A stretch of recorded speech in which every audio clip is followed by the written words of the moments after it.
Hi, it's Ms. Pritzel in the Appleton West Library, and this is kind of an interesting one for me because this is something I've just kind of come across by accident in a way. I've been taking a lot of time with the collection books we have in our collection currently and creating lists and helping kids find and just going through the collection myself to get familiar with it. But I've also been buying a lot of books. And something I noticed kind of by accident was like, wow, this book isn't written as high a reading level as I would have thought for young adult. So I started paying more attention to it and I started asking myself, so what is the average reading level of a young adult novel? So right now I'm focusing on fiction.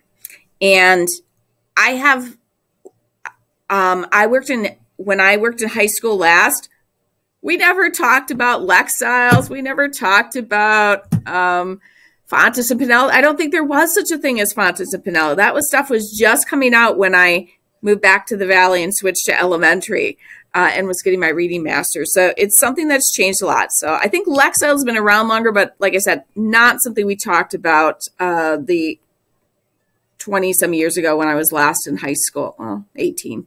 All right. So Suzanne Collins is the author of the Hunger Games series. So let's look and see what her books are written at.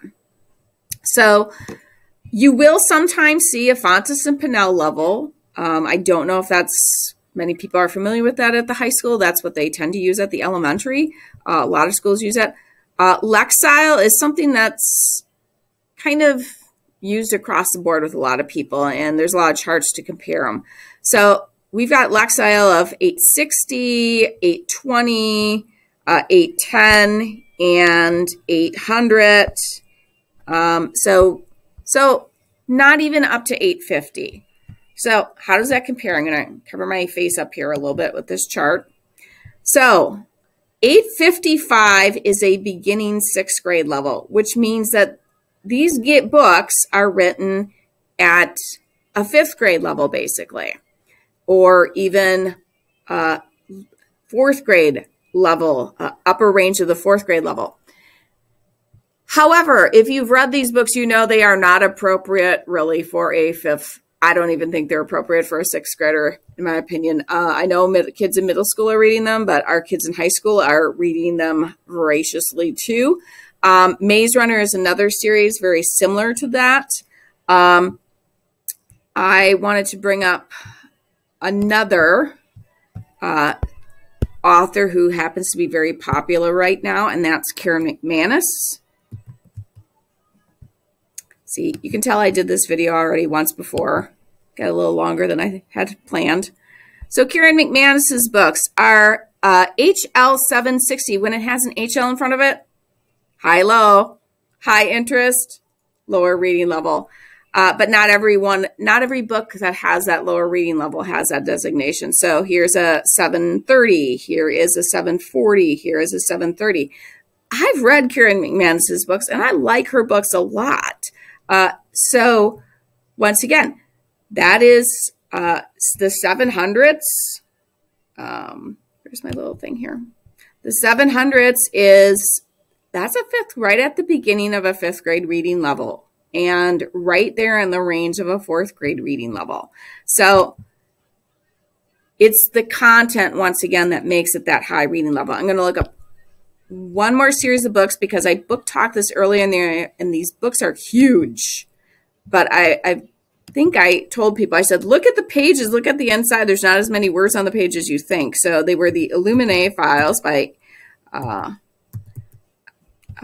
Amy Kaufman and Jay Kristoff. They have written several series together, which I absolutely love. Science fiction. Sorry about that.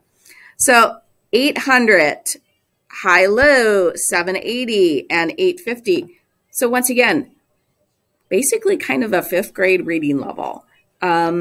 Yet they're very long, so some kids aren't going to want those longer books. However, they don't have the traditional text of, so many words per page. So they're not as long as they really look. So where does the difficulty of text come?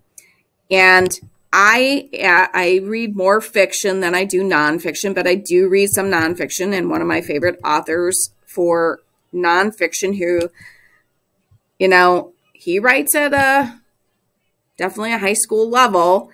So Russell Friedman is one, Albert Marin's another, Steve Sheinkin. So now we are seeing the 1080s and the 1170s and the 1160s and the 1140s. And if we look at the Lexile chart, that is basically when we are getting into the mid 8th grade range, the 9th grade range, the 10th grade range, and some of them are getting into the 11th, 12th grade range. So this is just something I've been discovering, as I said, as I've been going through the collection and looking at books and creating lists because kids are asking for things. And I'm like, okay, what do we have? And also just me personally going through books. And like I said, I just noticed it one time and I went, And then I started paying more attention to it. And I just thought it was interesting enough to bring up to kids because we have a lot of kids who think, I can't read YA. YA is more fiction, is more about content than it is really about reading level. So I hope that with a little knowledge, you know, we can encourage some of these kids who may not think of themselves as readers, that they can get through some of these books that they may feel intimidated by just without even really trying. But once again, I just thought this was interesting enough that I should do a little talk on it. So have a fantastic day. And once again, if you ever have questions about things like this, I am more than willing. If I don't know the answer, I am more than willing to do my best to find the answer for you. Have a fantastic day. Bye.